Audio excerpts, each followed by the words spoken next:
My name's Mark and welcome to Membership Websites. So we're looking at this paid add-on here with Brilliant Directories, click to call members. Let me just show you what that is referring to. When you search for your listings on your website, so I'm just going to do a general search and then we'll go into one of the default listings when the page loads. And we can see we've got some sample members here.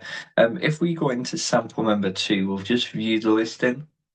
What that click to call means is that when you're on a mobile phone device, the number will be available here, and simply just by tapping on the number on your mobile phone screen, it will activate the click to call function, and it will dial the number and the call will start being passed through to this particular member.